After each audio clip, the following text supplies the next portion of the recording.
So when you look at royal books, especially the way that they've been sort of put out there since Harry and Meghan came together, I think there is something that's actually going on behind the scenes or reading between the lines. When I'm looking at these books, it creates a timeline of events. And I think when you compare that to what's kind of going on outside, I think it shows more of how people really do view them, but also the truth of where the negativity really started. So I'm going to be exploring this in this video, where I'm going to look at all of the books that have come out in regards to Harry and Meghan, who put them out, where they sat, who they were more in favour of or against, and also looking at and comparing that to the timeline of events that was going on around Harry and Meghan. And it shows you something very interesting. So if you are interested in more of a deep dive, but more of a debate on whether this is like in one way or is it the other, and I ask you, the audience, to come and give me your opinions on what you think. This is not opinion based, this is just facts. And if you want that, then head across to my Tea and Therapy channel, because you're going to get more of that over there. But if you're interested in this, joining an adult debate, then this could be the channel for you. So if I grabbed your attention, then go put the kettle on, because this is your daily bite-sized tea. So I think we can agree that over the years, especially since Meghan joined the royal family, there has been an explosion of royal books. Now, there's been some prior to that, especially around Princess Diana, but there definitely seems to be a lot more that has come out in regards to these two. And I think a lot of them do tend to, a lot of the time, focus on Meghan. Some defend them, some criticise them, and some sit somewhere in the middle. So when Meghan first came onto the scene, I would pretty much say that apart from the odd few media articles, most people were for Harry and Meghan. She was generally described as modern, bringing a different, sort of celebrity, in a sense, flair to the royal family. And in all fairness, I myself, when she first came onto the scenes, the same. The first sort of biography that seemed to come out was Andrew Morton's A Hollywood Princess. And again, pretty favourable in how it portrayed Meghan. Aside from the odd few like media pieces, which were standard around that time, a lot of people got critiqued in the mainstream media, but generally speaking, it was pretty much positive. Now, I think it was interesting that then around 2020, and I'm not talking about the mainstream media because I'm actually going to get into that in another video.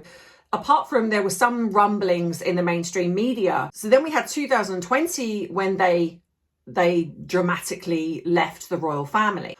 One of the first books to come out around that was Lady Colin Campbell's book, and that was Harry and Meghan, or Meghan and Harry, The Real Story. And this book questioned aspects of their narrative. It reached a top 10 bestseller list in the UK and was reportedly around number 2 in the US bestseller. So this, she sold thousands of copies of this book. So there was a huge interest. And I think a lot of that, I think she did really well in a sense with the marketing there, because she capitalized to some degree on the leaving of the royal family. And this is also pre-Oprah, remember. So, and again, there was a curiosity around why they left. And we started to see this also generate a little bit online of this curiosity of kind of like, what's kind of going on.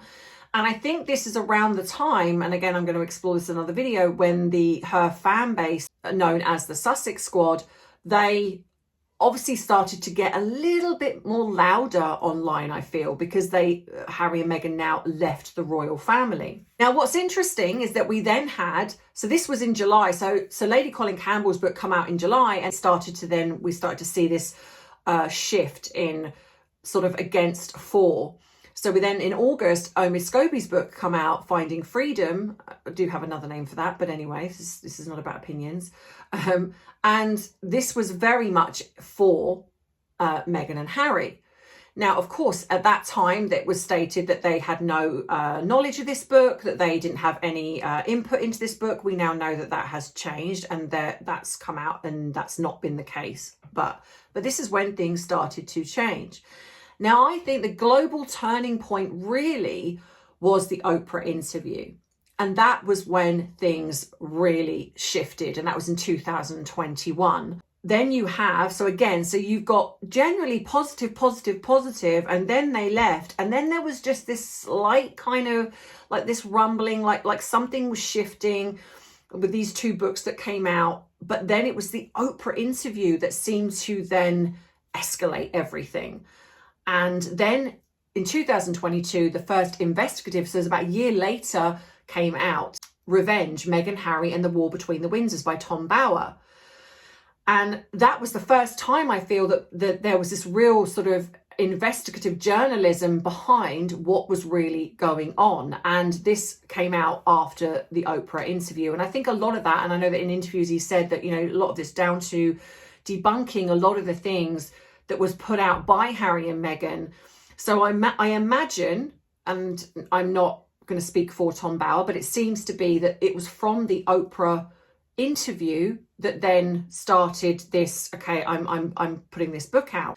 And then in 2023, we then had another book, which was Harry's Own Story Spare. Now, again, that did relatively very well in the sales. And I think a lot of that is because there was curiosity. So whereas Tom Bower's book was generally against Harry and Meghan, so generally the people that tended to buy that were people that were interested in the truth in regards to Harry and Meghan and why they did what they did. Then you had sort of people on, I feel that bought Spare were people on both sides. So then you've got people that bought Spare because they wanted to see what Harry had to say, journalists, YouTubers, etc. I mean, I didn't, but I know people did. And then you've also got people on, like I say, Harry and Meghan's side, and people even that were just interested in the royals in general, that were not even really about Harry and Meghan. It was just they were interested in the book. So you then had that one coming out. And then later, well, recently you've had Omid's Endgame, and then now we've got Tom Bower's new book, Betrayal, coming out.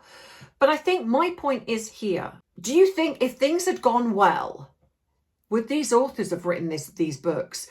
And is it that Harry and Meghan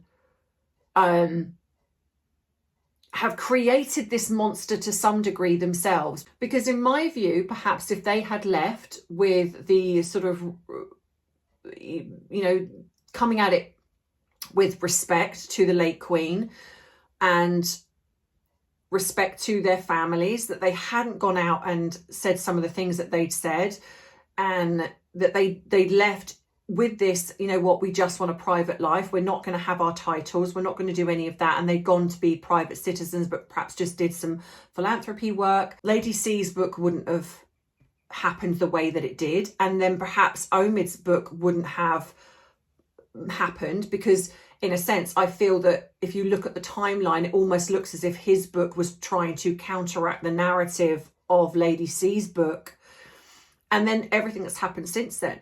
So I suppose my question is, do you feel that Harry and Meghan, in a way, sort of by proxy, have contributed to these books that have come out? I mean, they're not responsible for what people write or people say, but by them behaving the way that they have, even if they feel that that was right for them at the time, has that created, in a sense, the monster that's now this huge machine of wanting to dissect Harry and Meghan? And I know, because I do it myself. And, you know, would I be doing this if they hadn't have done what they've done? No. If I'm honest, no, I probably wouldn't.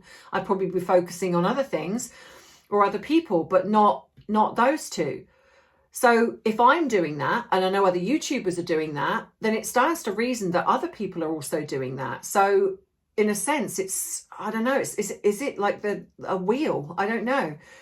Is it, you know, is this just the way life is, or is it more than that? You know, are they partly, I don't say responsible, but if there's another word, I'm not really kind of bringing it to mind, but are they, yeah, in some way, yeah, is it partly to do with them and the way that they've been that has created these books to be written and creating the very thing that they don't want to happen? But I think that the timeline, I say, when you look at, when we have the comparison of people stating that Meghan was heavily criticised before, or when she first got into the royal family, well, that timeline with books especially is not true. And actually, if you look even in with the mainstream media, yes, there were reports of things coming out, the odd few negative stories like the Straight Outta Compton one. And I'm going to talk more about this in my next video. But the thing is that was also of an era, because that was 2016. So that was when she very first came into the royal family. But when you look at that, that was very much in the height of when journalists and media outlets were, you know, in a sense, they did critique celebrities and royals and high profile people a lot more heavily and more aggressively than what they do now. So she kind of slotted into that.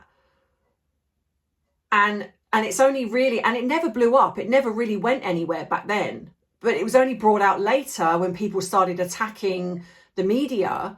And again, after the things that happened with Harry and Meghan on Oprah and everything else, that they then brought up that story and then used that as a comparison to, well, see, look, this was racism. So yeah, so I'll be interested in your thoughts. So drop them in the comments below. Let me know what you think. If you enjoy these type of videos, then please subscribe to the channel. And if you don't, well, then thank you for watching this one. And hopefully maybe you might pop in for another one. So as always, I'm signing off. I hope you take care of yourself. And this was your daily bite-sized tea.